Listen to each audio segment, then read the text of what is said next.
And this one doesn't need a whole lot of introduction. Everyone, I'm sure, remembers Iowa State knocking off UConn in the NCAA Tournament back in 1999. Jeff Grummer takes us back. The 1998-99 Cyclone season is certainly one for the record books. After making the finals of the Big 12 tourney, Iowa State beats Oregon in the NCAA Tournament to advance to the Sweet 16 for the first time ever. But the best was yet to come. Waiting in Cincinnati was traditional power UConn.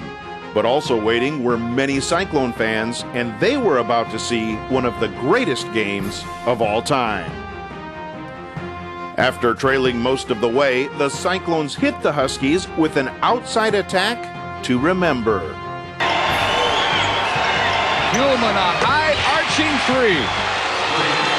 Wow, and that was as big as she gets. Could not have come at a better time. Lead cut in half to 3. UConn has never lost in the Sweet 16. 6-0. Good look, and it goes for Gahan.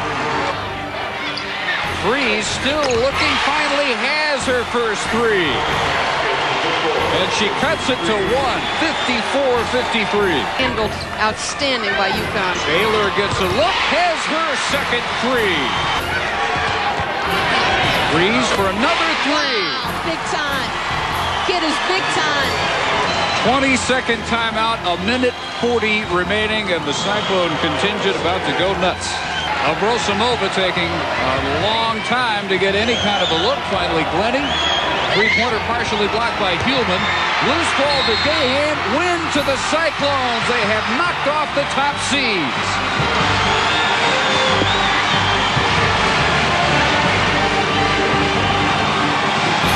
When it's all over, Iowa State beats UConn 64-58, and it's on to the Elite Eight with a signature victory and possibly the greatest Fenley Show flashback so far. I'm Jeff Grummer reporting.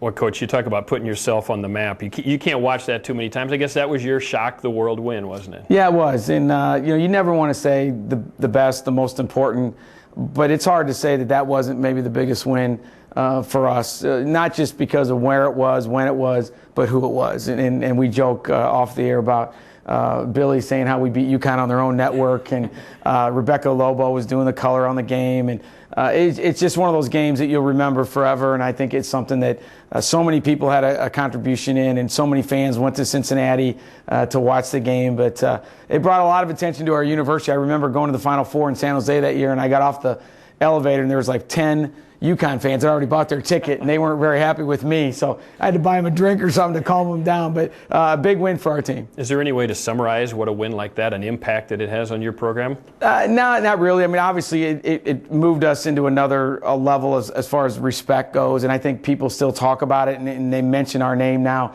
as a team that can do those kinds of things. And I remember being at Toledo, and we lost to UConn on a very controversial ending the first year they went to the Final Four. So I've been a part of 2 really dramatic games with Connecticut and at Toledo and Iowa State. Luckily, this one came up the right way. And you reminded us early that UConn doesn't lose in the regional finals. That was their first ever, wasn't it? Yeah, it was first time, and I think it was a shocker to them, a shock to a lot of people, obviously. But I think it says what this tournament can be about, and it's something that we still talk about. Monica Heumann shot, the ball's still in the air, I think, and Stacy's making shots, and Megan, and it was one of those games, and to see the enthusiasm on the bench, and I still have the picture, Stevens, 5 years old, hugging me, running off the court. It's one of those memories that this is the only kind of job that gives you those kind of memories, and it's something that I'll always remember.